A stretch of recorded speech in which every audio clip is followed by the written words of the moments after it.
So there's been one major development over the past couple of days, and that's that I have a mild allergy to yeast.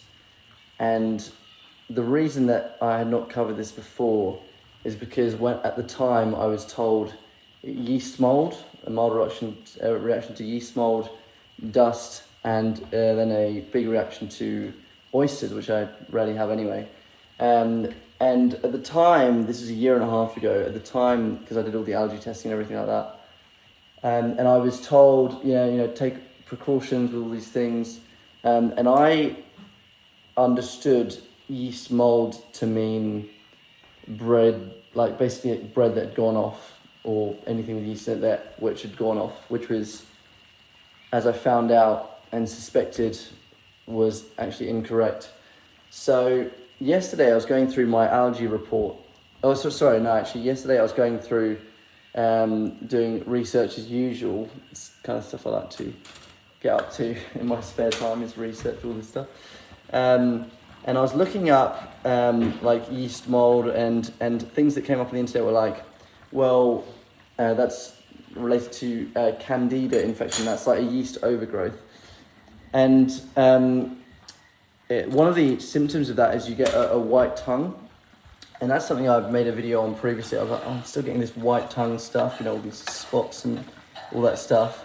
And my nose is still inflamed after, a long time, even though I've done, I've done 2 surgeries on my nose, and I've also done all the sprays and everything like that. And I thought I'd tackled the allergies, but it turned out that I'm incorrect on that.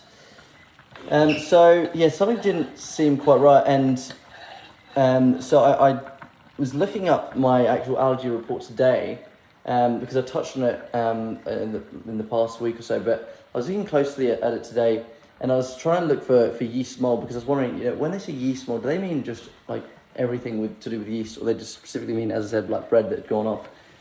And as I was looking through it, it said Candida in it, and I was looking for yeast mold, I couldn't find it, and then I saw like the mark next to Candida. I was like, wait, that's like the same thing. That's the same thing. So I went to the allergy specialist today. I called them up. I was like, well, I did immunotherapy for 9 months and it didn't help. That's where you do the drops under the tongue, and it gradually makes you immune to those allergies. So I was like, well, I've done it for 9 months. This is at the time. I was like, oh, I've done it for 9 months now. It's not doing anything. It's not allergies that's my problem, it's something else. Maybe it's reflux or something like that. And it's probably actually a combination of the two, to be honest. So after 9 months it wasn't doing anything, so I stopped it. But today I rang them up, I was like, look, prepare me another batch, because I'm going to go to it again. This time, actually remove any foods that have yeast in them, because I was doing all that immunotherapy stuff, but I was, of course, eating things like bread and other foods with yeast in it, which can be like processed meats and stuff. Also, lots of fruit. They tell you to avoid sugar, because that doesn't help the situation as well, even if it's natural sugar. So the meal I'm preparing now is a pasta with some tomato sauce, and for dessert I've just got some plain Greek yogurt and some flax seeds, because all that stuff is allowed on this yeast-free diet. I've also got a 25th party coming up, which is been 4 years in the making, because it was meant to be around COVID time. And apparently I can have gin on it. That's on the list. I can't remember the other thing, but yeah, gin was on there, the things that I can have. I mean, and water, as my brother points out. I wasn't going to be drinking anyway, but it's nice to know that I can at least have a gin and tonic if I wanted to, because that actually happens to be my favourite drink. Anyway, the reason that's a big deal is because for a year and a half, I've basically gone and done all these different things, try to get to the root cause of what's causing the inflammation in my nose, what's giving me this like bad feeling in my throat. And effectively what it is it's just post-nasal drip. It's just like my sinuses, because my nose is always inflamed basically, and I've never been able to get rid of it. And this is probably why, obviously. The first thing they do is they say, go get your allergies done, but obviously I was like, well, I've done the allergies now, so what else is it? And essentially what it is my nose is getting inflamed, and then because it's infected, it like drips down the back of the throat and onto the vocal cords, which then irritates the cords. And it's a very, very similar sensation to reflux. And I will say it's maybe partly because going on the PPIs and then going off them suddenly a couple of times, which you're not meant to do. At the moment, I'm tapering them off like you do every second day, then every third day, until you can taper off them properly, because otherwise you get rebound reflux. Because it's like I'd almost suffer more from the rebound reflux after going on the PPIs and all the Gaviscon and all that stuff. So yeah, like usually I wouldn't be having tomato stuff because of reflux related diets, but yeah, now I'm going to be having it. And yeah, it's a bit of an anticlimax to the whole thing, because and part of me is a little bit annoyed about it, because like they literally, when I went to the allergy place today, I literally was like, well, do you have a sheet of giving me like yeast-free diet stuff? And look, they've literally had one with them the whole time. They have one with them. So it's amazing how like just a tiny little detail can completely throw you off. Like if I'd been given that sheet a year and a half ago, I'd be in a completely different situation than I am now. But the reason I'm not too annoyed about it is because I've learned so much along the journey. And as I said, I did the tongue tie operation, which helped reduce a lot of tension here with the lower lip tie as well.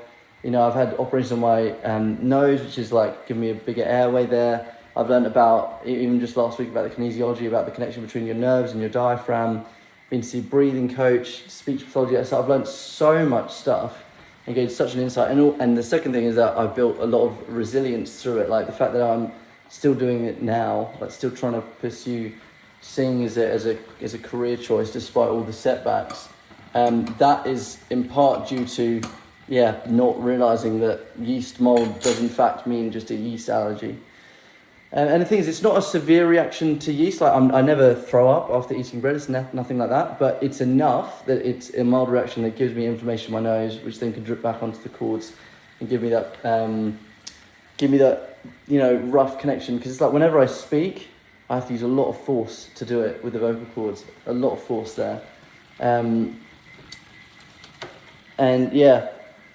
Crazy. And the thing is, when I say about acid reflux, that it may or may not be related to that now, that's because Candida infections can, like yeast overgrowth, can cause reflux as well, because it's messing with your gut as well. So that's like still on the cards. I'm still going to try and be cautious there. As I say that as I'm making this tomato paste pasta. But yeah, like I guess I would say like I am very happy about this result, because it's a very simple answer that is definitive. It's like, yes, you have a yeast allergy. That's what you should have been doing all along. Simple fix. And at the same time, I'm now working with a bigger area in terms of my voice. Like I'm getting that ALF device put in, so it's going to widen the hard palate. I've got bigger sizes, tongue's looser, jaw's looser, all this stuff. Working on the diaphragm with that kinesiologist, all that kind of stuff. I'm very, very happy about it, but it's kind of bittersweet because it's almost like I've lost a year and a half, but in some way I haven't, because I've learned so much, if you know what I mean. So yeah, that's a major update to go with the one from the other day about the kinesiologist appointment. So yeah, that's basically the situation. And also like, I've spent thousands upon thousands of dollars on all these health things when I could have just not eaten yeast food. Isn't that amazing? Just changes, like a tiny little detail. And over the last 18 months or whatever, I have questioned it many times. I've been like, they said yeast mold, but does that actually include just like all yeast?